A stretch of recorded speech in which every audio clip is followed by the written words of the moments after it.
Hi everyone, welcome to Difference Frames the World, a channel where you can see the world from a different angle. Please subscribe to our channel and turn on the notification so you will not miss our videos uploaded every week. Today we discuss the situation in the Middle East when more and more countries in the area are involved in the conflict with Israel. On October 2nd, local time, the Israeli Army radio delivered a message on its social media account, saying that Israeli Foreign Minister Katz has decided to include UN Secretary-General Guterres on the list of undesirable persons, persona non grata, and prohibit him from entering Israel. Katz also posted on social media that day that Guterres is biased against Israel, accusing him of failing to unequivocally condemn Iran's missile attack on Israel.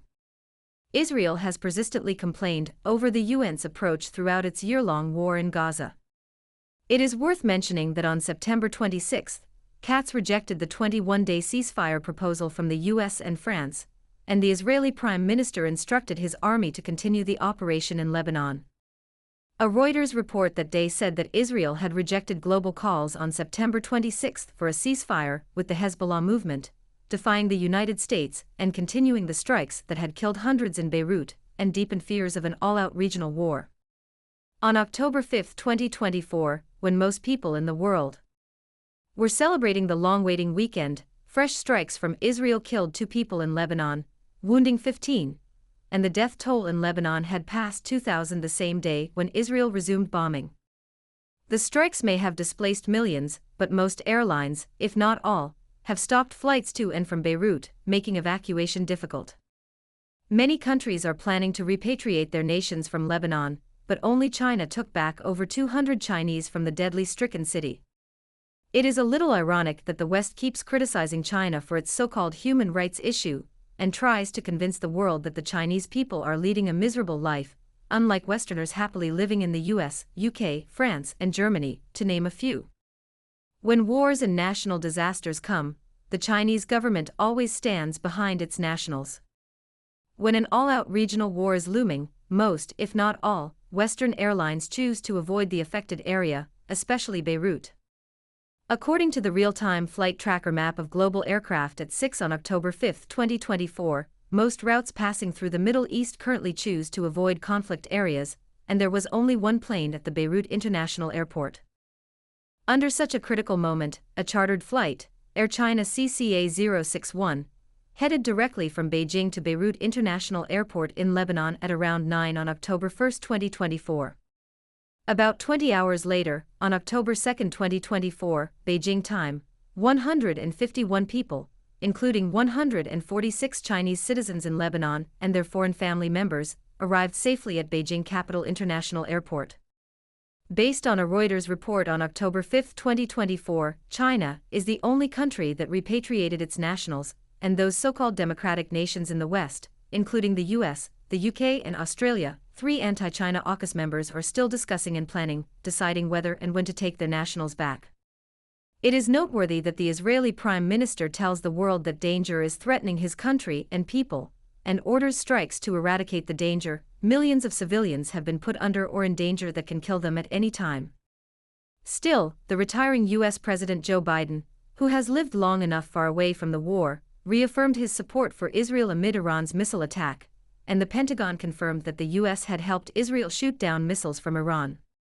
Biden told the reporter on October 1, 2024, that he hopes certain countries in the Middle East make no mistake, the United States is fully supportive of Israel. The three fully remarks of the US president illustrated the importance of Israel to the United States, telling his audience that the US is willing to counter the whole world for the country, which just declared the UN leader unwelcome. Regarding Israel's decision to ban the UN Secretary-General from entering the country, U.S. State Department spokesperson Matthew Miller said the U.S. believes it is not productive at all, considering the United Nations' role in the Middle East.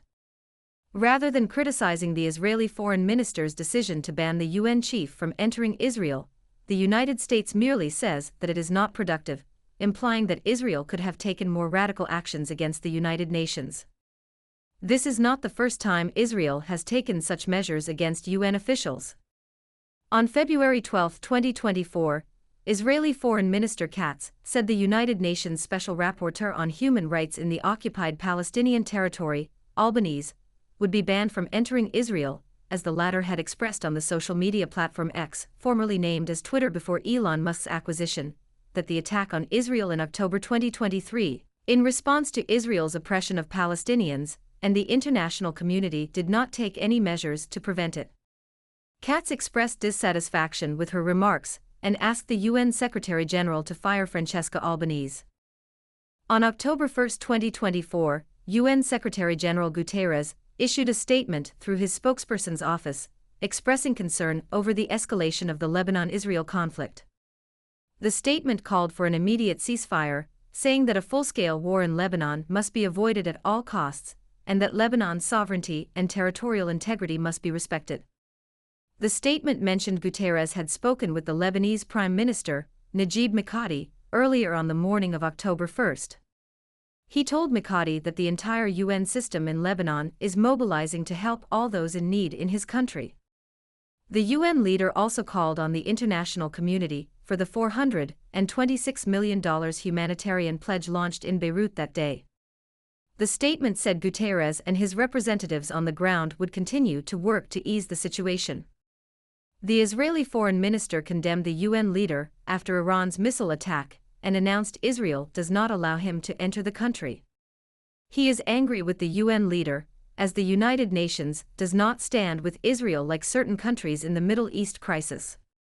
Since 1967, the UN has been proposing a two-nation solution to end the conflict between the Jews and Palestinians, and half a month ago, the UN even passed a non-binding resolution raised by Palestine, a new UN permanent observer state admitted in May. The resolution calls for Israel to end its unlawful occupation of Palestinian land within a year. 124 countries supported it, 14 were against it, and 43 abstained. Although such a non-binding measure makes little sense and cannot solve the problem in the Middle East, and certainly, Israel will not return the occupied land to Palestinians, the rift between Israel and the UN further drives Israel away from the organization.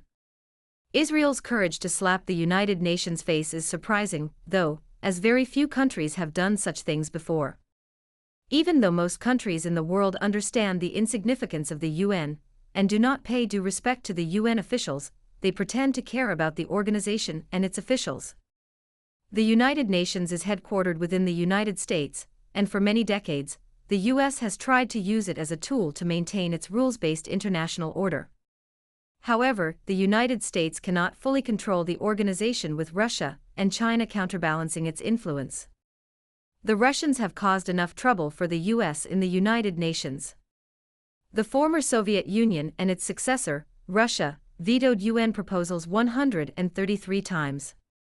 When China resumed its seat in the UN as the sole representative of China, replacing its breakaway province, Taiwan, the US encountered more setbacks as Beijing played the game more sophisticatedly than the Russians. Starting from the 1950s, when Beijing was still excluded from the United Nations, the communist leaders began making friends with undeveloped or developing countries in Asia, Africa, and Latin America.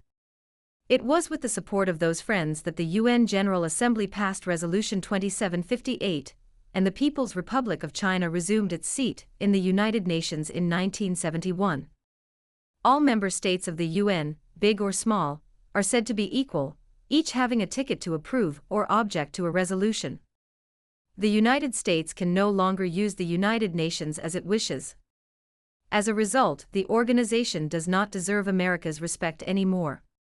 It is not surprising that Israeli Foreign Minister Katz could humiliate the United Nations Secretary-General and announce him as persona non grata.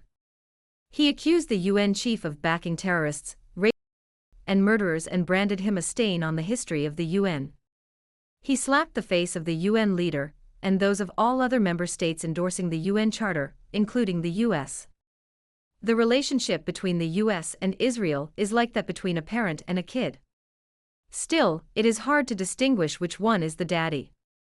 After Joe Biden uttered clearly his full support of Israel, Matthew Miller has not expressed any disagreement with Israel's ban on the UN chief entering the country, merely saying that it is not productive at all. It seems the United Nations is not more important than a community center, and the UN Secretary-General is equally insignificant as a clerk sitting behind an old and broken desk. The United Nations has become a joke, and who cares?